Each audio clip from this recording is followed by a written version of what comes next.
Chers amis, bonjour.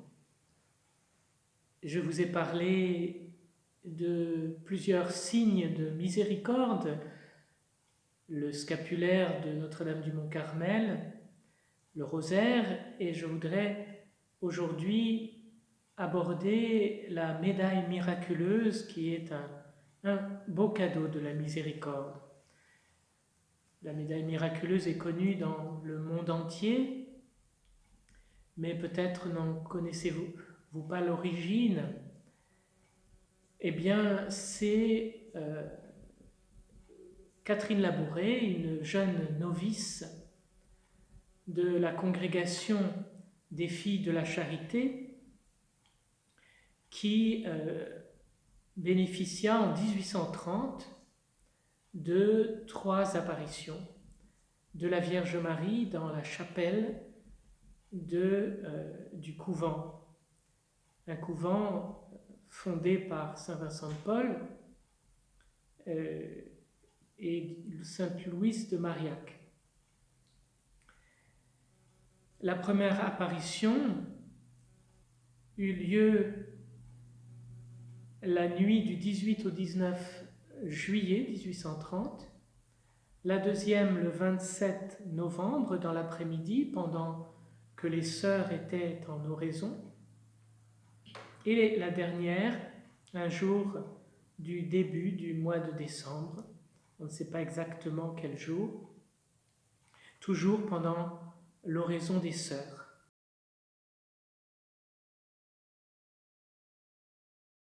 Catherine Labouré est le 8e enfant d'une famille modeste de paysans du village de Fin-les-Moutiers, en Bourgogne. Ses parents, très croyants, ont élevé leurs 10 enfants en leur inculquant l'amour du Seigneur et l'amour des plus pauvres. À 9 ans, Catherine perd sa mère et elle se promet alors de prendre résolument la Vierge Marie pour mère, comme le fera Thérèse de Lisieux un demi-siècle plus tard.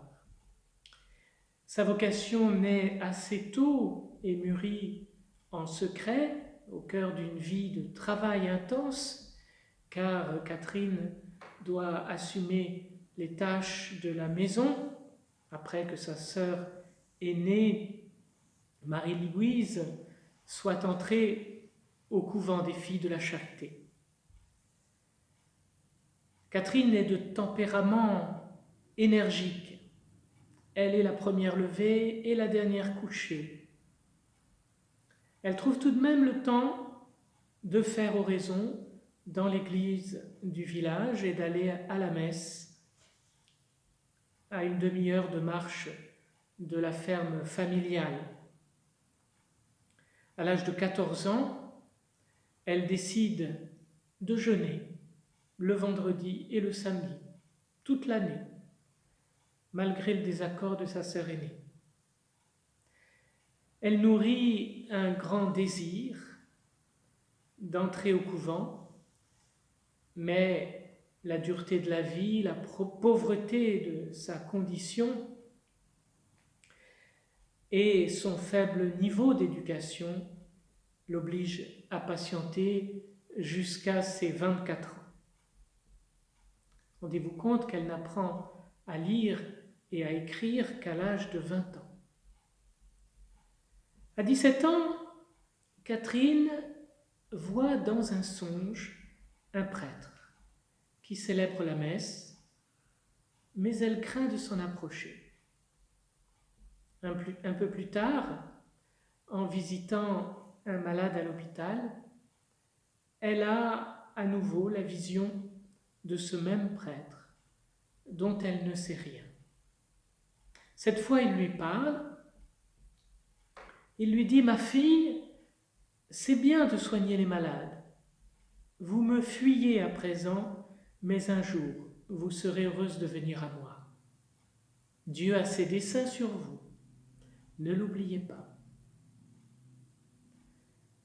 3 ans plus tard, elle découvre le portrait de saint Vincent de Paul au pensionnat tenu par les filles de la charité où elle apprend à lire et à écrire.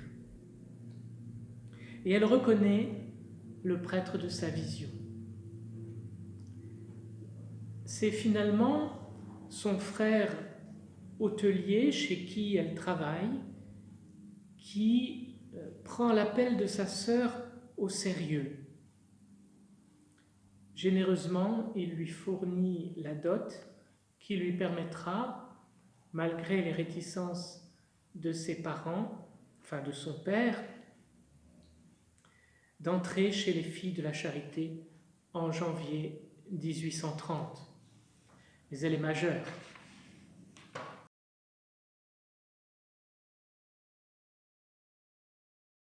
Nous sommes dans l'année 1830 qui va voir l'écroulement de la monarchie. Charles X, plus conservateur et plus proche de l'Église que son frère Louis XVIII, va provoquer un relent d'anticléricalisme et des mouvements d'insurrection de la part des républicains et des libéraux. Il est finalement renversé lors de la Révolution de juillet qui va durer 3 jours. On appelle cette période les 3 glorieuses, les 27, 28 et 29 juillet 1830. Succédera au trône son cousin, le duc d'Orléans, qui deviendra Louis-Philippe, roi des Français, un homme beaucoup plus libéral à la tête d'une monarchie appelée constitutionnelle, dont le pouvoir est limité. Un des premiers décrets qu'il publie pour apaiser l'agitation populaire est de déclarer que le catholicisme n'est plus religion d'État. C'est un tournant de l'histoire qui va conduire à la fameuse loi de séparation de l'Église et de l'État en 1905. Le règne de Louis-Philippe durera 18 ans, jusqu'à la Révolution parisienne de 1848, au cours de laquelle beaucoup de prêtres seront martyrisés. Cette révolution débouchera sur la Deuxième République et l'élection du premier président de la République française élu au suffrage universel, Louis-Napoléon Bonaparte, neveu de Napoléon Ier. Mais avec son coup d'État de 1852, il s'autoproclame l'empereur des Français, Napoléon III. C'est ce que l'on appelle le Second Empire.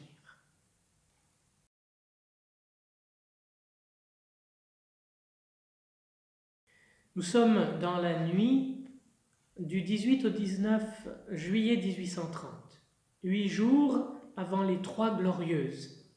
Catherine s'était couchée, imprégnée de l'enseignement de sœur Marthe, qui avait instruit les jeunes novices sur la piété mariale de Saint Vincent de Paul, car nous étions alors à la veille de sa fête. Il était fêté à l'époque le 19 juillet. Elle s'endort, habitée par un grand désir de voir la Sainte Vierge, un désir qu'elle dira irrésistible. À 11h30 du soir, Catherine est réveillée par un appel. « Ma sœur, ma sœur !» Elle se dresse sur son lit et voit un enfant de 4 à 5 ans, habillé de blanc, qui lui dit « Levez-vous vite et venez à la chapelle, la Sainte Vierge vous attend. » Elle comprend qu'il s'agit de son ange gardien. Elle s'habille aussitôt et suit cet enfant qui resplendissait de lumière. Il lui suffisait d'effleurer du doigt les portes pour qu'elles s'ouvrent les unes après les autres jusqu'à la grande porte de la chapelle. Catherine a la surprise de voir tous les cierges allumés comme si c'était la messe de Noël, la messe de minuit. Elle se met à genoux près du cœur. L'enfant reste debout et elle attend. Elle trouve même le temps un peu long. Soudain, l'enfant lui dit « Voici la Sainte Vierge, la voici ».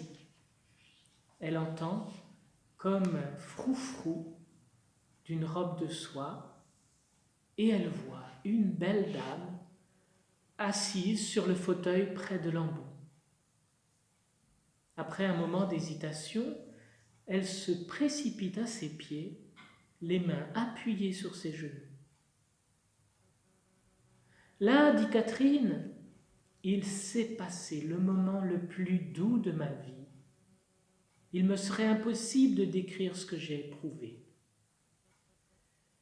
La Vierge lui montre l'autel et lui dit « C'est là que tu dois venir te jeter et répandre ton cœur. Tu recevras toutes les consolations dont tu auras besoin. Mon enfant, le bon Dieu veut vous charger d'une mission.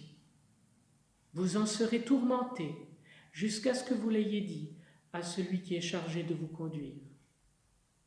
Vous serez contredite, mais vous aurez la grâce. Ne craignez pas. Dites tout avec confiance et simplicité. Vous verrez certaines choses, rendez-en compte. Vous serez inspiré dans vos oraisons, rendez-en compte. Suit une annonce de triste prédiction. Les malheurs viendront fondre sur la France. Le trône sera renversé. Le monde entier sera renversé par des malheurs de toutes sortes.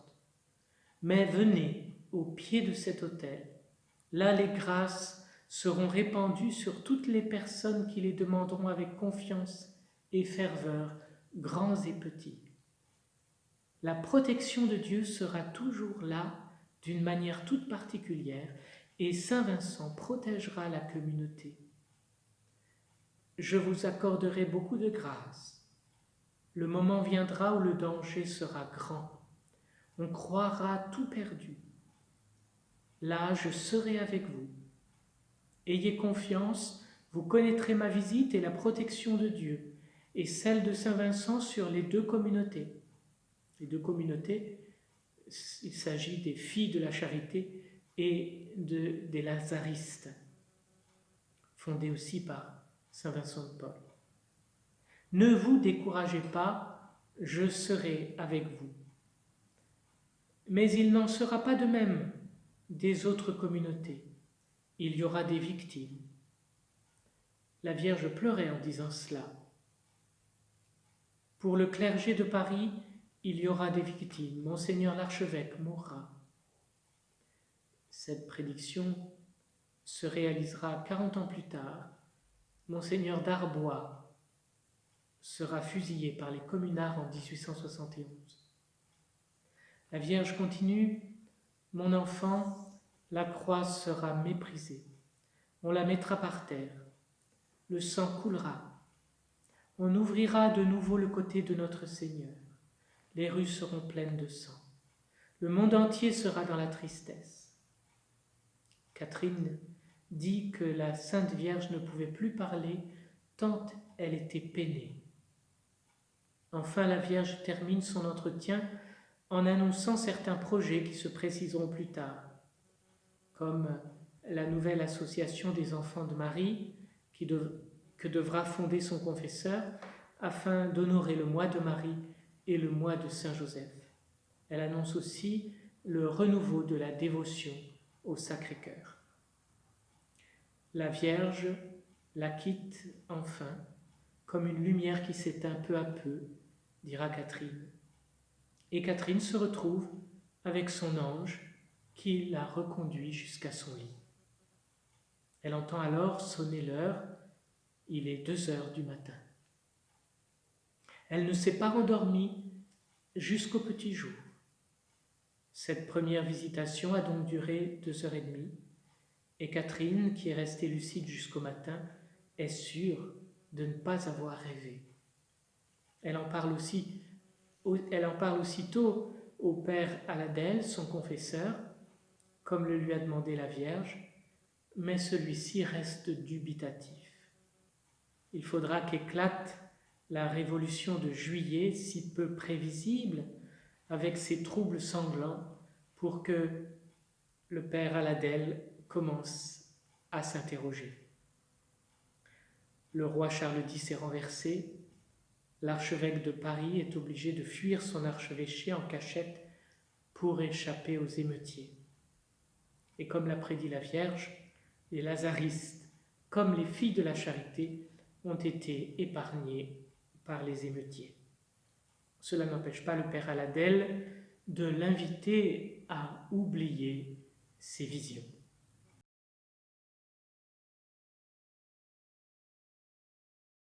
La deuxième apparition eut lieu le 27 novembre, dernier jour de l'année liturgique. C'est un samedi, il est 17h30. Catherine est saisie à nouveau d'un grand désir de voir la Sainte Vierge. Cette fois, elle est à la chapelle et elle fait oraison avec ses sœurs, qui d'ailleurs ne s'apercevront de rien.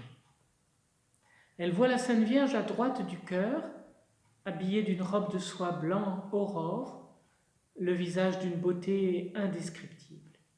Elle est debout, sur un globe terrestre, un pied posé sur la tête d'un serpent. 12 étoiles couronnent sa tête. Elle tient entre ses mains un globe doré surmonté d'une croix d'or qu'elle offre à Dieu d'un geste suppliant. Une voix lui dit « Cette boule représente le monde entier, la France et chaque personne en particulier. » Catherine remarque que Marie porte à chaque doigt de ses mains 3 anneaux ornés de diamants qui jettent des rayons de lumière.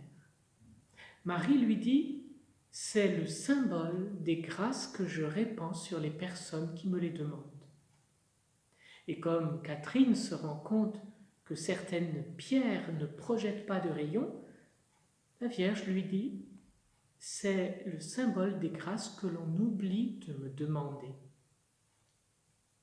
Tout à coup se forme autour de la Vierge un tableau ovale sur lequel Catherine voit apparaître en lettres d'or la prière « Ô Marie, conçue sans péché, priez pour nous qui avons recours à vous. » Et Catherine commente en disant « Marie me fit comprendre combien il est agréable de prier la Sainte Vierge et combien elle est généreuse envers ceux qui la prient. Que de grâce elle accorde aux personnes qui les lui demandent, quelle joie elle éprouve en les accordant. » Puis le tableau se retourne. C'est le revers de la médaille où apparaît un grand M, initiale de Marie, surmonté d'une croix. Au-dessous, 2 cœurs, celui de Jésus, couronné d'épines, et celui de Marie, transpercé d'un glaive. Et 12 étoiles entourent l'ovale.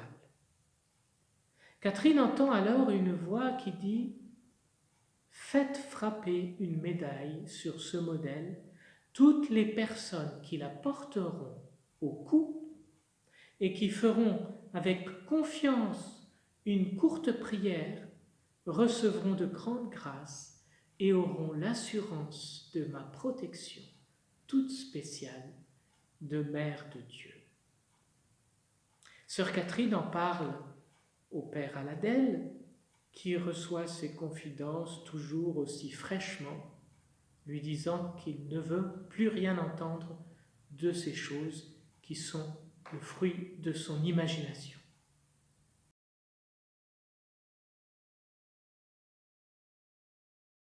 La troisième et dernière apparition a lieu aussi pendant l'oraison, au début du mois de décembre 1830. Catherine entend de nouveau un froufrou, cette fois derrière l'autel. Le même tableau de la médaille se présente près du tabernacle et une voix lui dit de nouveau: ces rayons sont le symbole des grâces que la Sainte Vierge obtient aux personnes qui les lui demandent.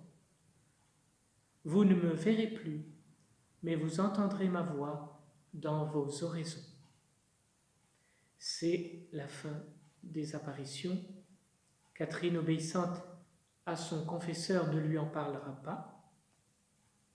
Le 30 janvier 1831, Catherine prend l'habit et quitte la rue du Bac pour l'hospice d'Angin à Reuilly, à l'est de Paris, dans un quartier de misère où elle servira les vieillards et les pauvres pendant 46 ans.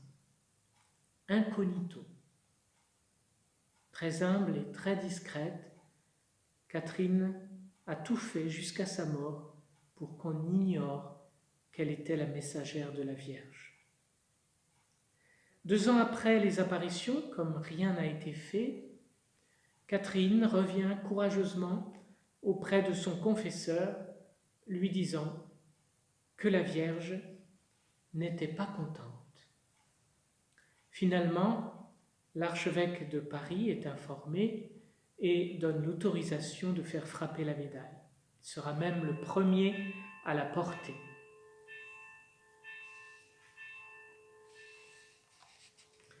Il faut dire qu'il a été passablement échaudé par les événements. Et puis en plus de cela, éclate à Paris en février 1832 une épidémie de choléra qui va faire plus de 20 000 morts à Paris.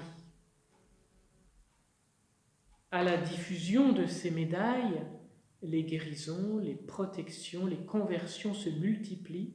C'est un véritable raz-de-marée, si bien que très vite, on la surnomme la médaille miraculeuse. En l'espace de 3 années, il y en a déjà plus d'1 million distribués dans le monde entier.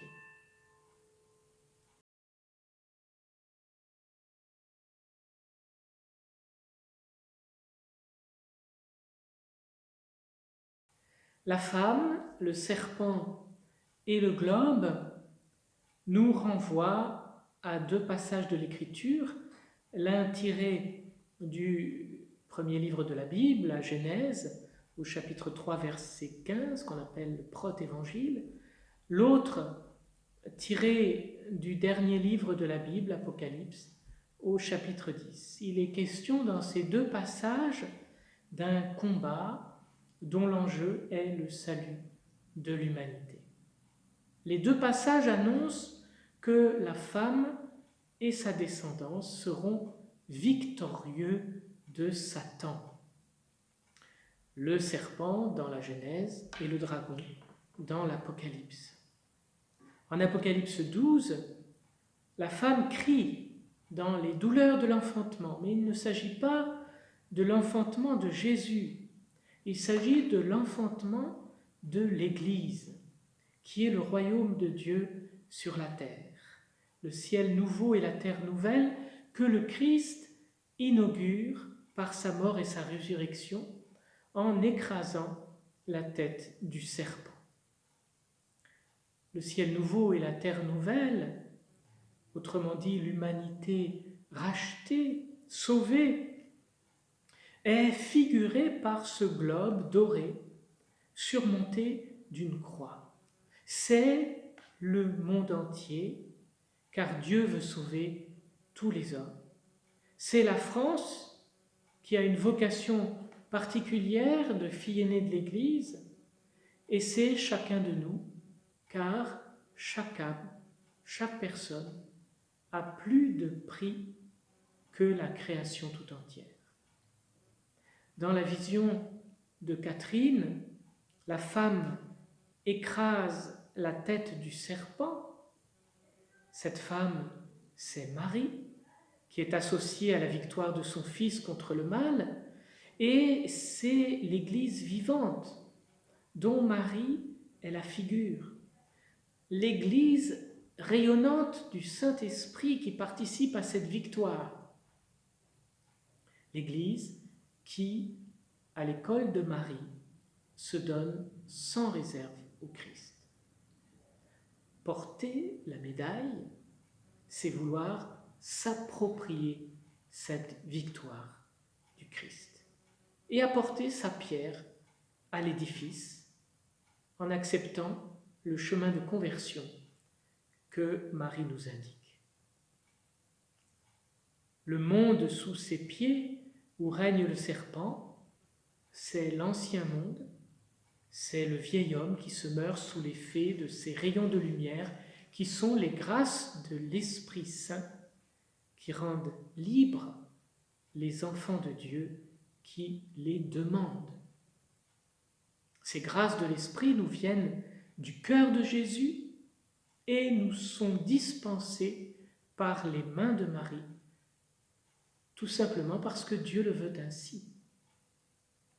Et ces grâces se répandent sur tous, sur tous les peuples sans exception, même sur ceux qui sont loin de Dieu et qui offensent le Christ, Marie et l'Église de Dieu.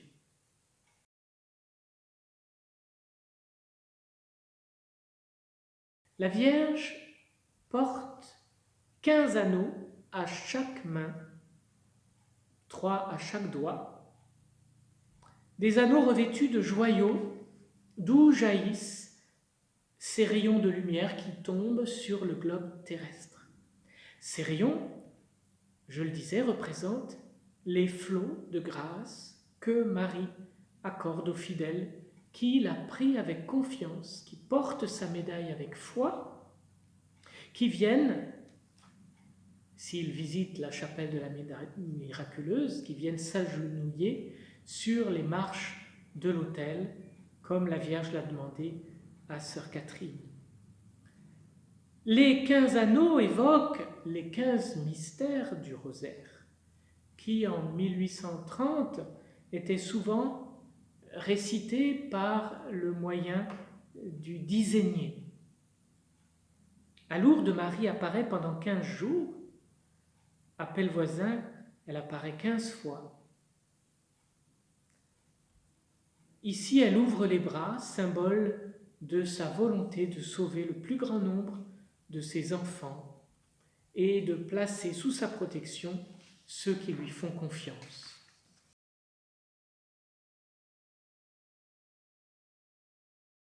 Au revers de la médaille, au centre, se tient un grand M gravé, surmonté d'une croix, avec une base horizontale qui s'enchevêtre dans les branches du M. Cette imbrication entre la croix et le M, initiale de Marie, symbolise la participation unique de Marie, mère du Christ, à la passion de son Fils. Elle a assisté à tout son calvaire, elle a pleinement souffert avec lui, librement, sans révolte. Tout cela pour nous. Elle a pris part à son saint sacrifice, ne faisant qu'un avec lui, dans sa volonté de sauver tous les hommes. Aussi mérite-t-elle de devenir la mère de tout le genre humain. Et c'est bien ce qui arrive, puisqu'au pied de la croix, Marie reçoit de la bouche de Jésus sa nouvelle maternité. « Femme, voici ton fils ».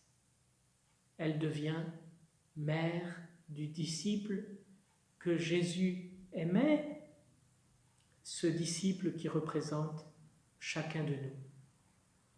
C'est-à-dire qu'elle devient la mère de tous les disciples que Jésus aime.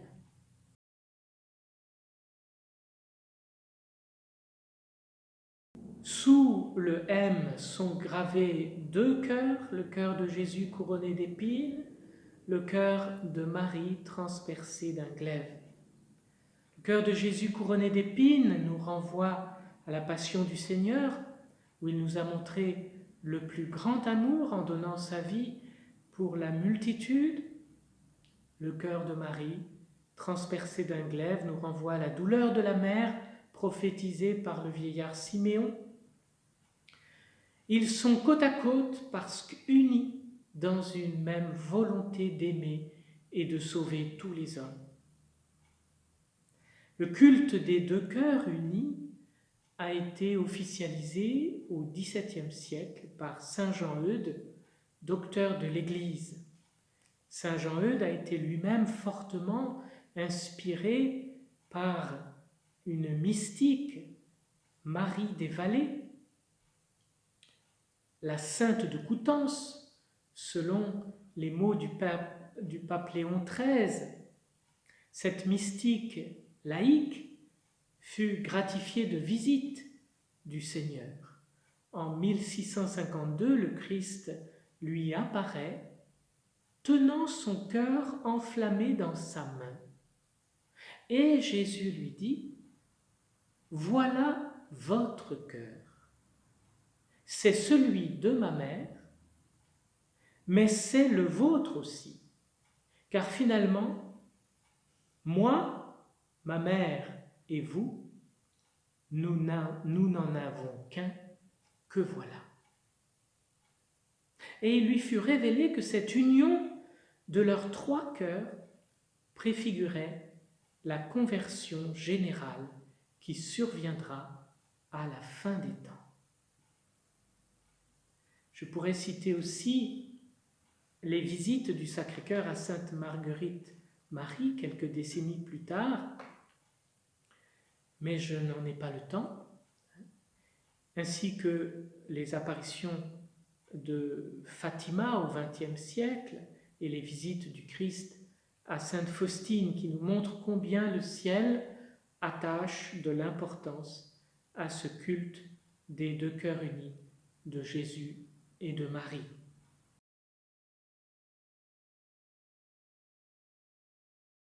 Et gravé sur la médaille la prière « Ô Marie conçue sans péché, priez pour nous qui avons recours à vous ». Il faut savoir que en 1830, le dogme de l'Immaculée Conception n'était pas encore proclamé, mais cela n'empêchait pas la croyance déjà bien établie que Marie était sans péché. Et vous savez que la vox populi est un critère majeur pour le discernement d'une vérité de foi. Mais il est sûr que cette apparition n'a fait que conforter la décision qu'a prise le pape Pie IX de proclamer le dogme de l'Immaculée Conception le 8 décembre 1854. Et vous savez qu'il a eu sa confirmation après la proclamation du dogme par les apparitions de Lourdes en 1858, où Marie a dit solennellement à Bernadette « Que soy Immaculada Conception » je suis l'Immaculée Conception, dans son patois. Marie est donc conçue sans péché. Cela signifie qu'elle n'a pas hérité de la blessure du péché originel. Elle a toujours vécu en amitié avec Dieu, possédant la vie divine. Ainsi, Marie a joui, par pure grâce, de l'état d'innocence de nos premiers parents. Cela ne veut pas dire qu'elle n'a pas eu besoin du salut accompli par son Fils. En fait, par un privilège unique, elle a bénéficié par avance, dès sa conception, de la rédemption accomplie par la mort et la résurrection de son Fils. Car rien n'est impossible à Dieu.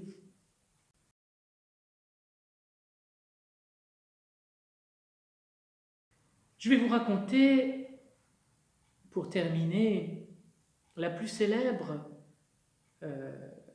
célèbre témoignage des annales de la médaille miraculeuse. Il s'agit de la conversion d'Alphonse Ratisbonne, un homme d'affaires strasbourgeois, juif d'origine, juif athée.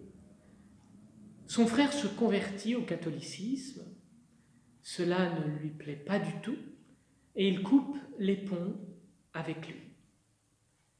Quelques années plus tard, on est en 1842, il fait un voyage d'agrément en Italie, et de passage à Rome, il retrouve fortuitement un ami d'enfance, qui lui présente son frère nouvellement converti au catholicisme. Et quelle n'est pas sa surprise de découvrir qu'il se trouve être un ami de son propre frère, converti lui aussi, et qu'il ne voit plus. Devant une telle coïncidence, ils ne peuvent que lier d'amitié.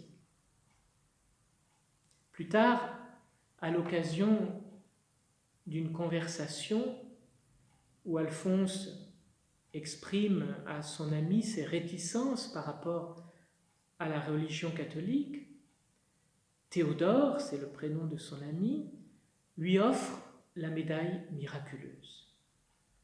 Comme il la refuse, il insiste, il la lui met à son cou en disant « accepte-la, ne serait-ce que par amitié pour moi ». Et Théodore lui glisse en même temps la prière du « Souvenez-vous, Marie ». Plus tard, le 20 janvier 1842, alors qu'il accompagne son ami à l'église Saint-André à Rome, va se passer ce qu'il appellera les instants les plus extraordinaires de sa vie. Alors que son ami était en pourparlers avec le curé dans la sacristie, en l'attendant, voilà ce qu'il raconte. J'étais depuis un instant dans l'église lorsque tout à coup, je me suis senti saisi d'un trouble inexprimable. J'ai les yeux levés. Tout l'édifice avait disparu à mes regards. Une seule chapelle avait, pour ainsi dire, concentré toute la lumière. Et au milieu de ce rayonnement, apparut, debout, sur l'autel, grande, brillante, pleine de majesté et de douceur, la Vierge Marie telle qu'elle est sur la médaille miraculeuse. Une force irrésistible m'a poussé vers elle. La Vierge m'a fait signe de la main de m'agenouiller. Elle a semblé me dire « c'est bien ». Elle ne m'a pas parlé, mais j'ai tout compris. Il expliquera plus tard que c'était comme s'il sortait d'un abîme de ténèbres, comme s'il sortait d'un tombeau, et que des bandeaux lui étaient tombés des yeux, lui donnant l'impression d'être enfin vivant. Alphonse Ratisbonne demanda le baptême, puis devint prêtre en 1848. Il fonde en Palestine la congrégation de Notre-Dame de Sion, vouée au catéchuménat des personnes d'origine juive.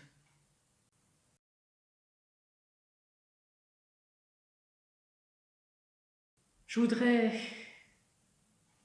pour terminer, vous encourager à porter la médaille et aussi à ne pas craindre à la distribuer à ceux que vous croisez et que vous sentez en recherche de vérité, de lumière.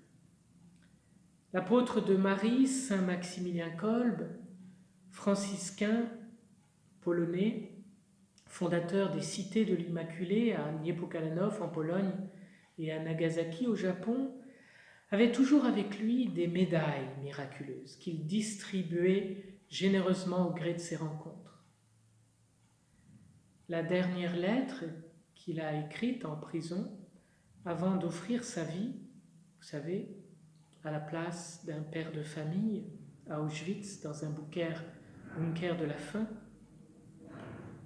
Cette lettre se termine par ces mots: « Laissons-nous conduire par l'Immaculée de plus en plus parfaitement, où qu'elle veuille et quel que soit son bon plaisir, afin que, remplissant nos devoirs jusqu'au bout, nous puissions, par amour, sauver toutes les âmes. » Porter la médaille et la donner, c'est une manière d'aimer Marie, de se laisser conduire par elle et de la faire aimer. À bientôt.